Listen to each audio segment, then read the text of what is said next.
Thank you very much, Mr. Chair, and congratulations on your election by acclamation. On behalf of the Philippines, I'd like to deliver the following statement. The GCM is a groundbreaking international agreement to make sure that migrants are able to transfer from one location to another safely, orderly, and also now taking into account the health needs of migrants. And as we all know, because of the recent U.S. elections and ongoing political developments in Europe, the health of migrants takes a very huge and significant profile in the minds of decision makers and stakeholders worldwide, be it at the national level, provincial level, and regional level.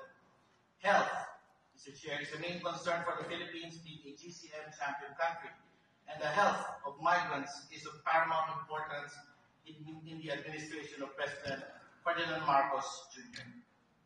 The bottom line is we help save lives, we protect lives, and we make sure that the quality of life of migrants and those left behind is not sacrificed if our migrants seek greener pastures. And if they do that, they would follow the laws, customs, and traditions of the country that they are adopting themselves into, because this is a basic right.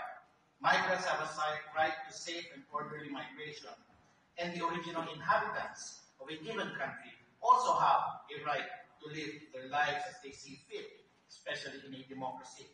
The Philippines has come a long way in implementing the GCM since voting for its adoption in December 2018. The country actively participated in the International Migration Review Forum in May 2022, as guided by our comprehensive voluntary national review to share progress in the GCM. Indeed, as a GCM champion country, the Philippines continues to conduct various programs, initiatives, and engagements, noting the recommendations from the IMRF Progress Declaration to maintain and further accelerate its implementation of the GCM. As part of the Philippine government's efforts to combat trafficking in persons in the migration cycle, the Philippine Interagency Council Against Trafficking, or IACAT, in which the Philippines Department of Foreign Affairs is an active member, launched a collaborative study on Philippine informal and backdoor exits in January 2024. The IACAT, including the Bureau of Immigration of the Philippines, further amended some laws as well as the reorganization of offices to intensify efforts to combat trafficking, especially in those areas that are not normally looked at by security agencies. So, the Philippine Protection and Border Enhancement Section, or what we call IPROBS, enhances strict enforcement of immigration and departure formalities by bolstering efforts in the screening of arriving foreigners and detection of possible victims.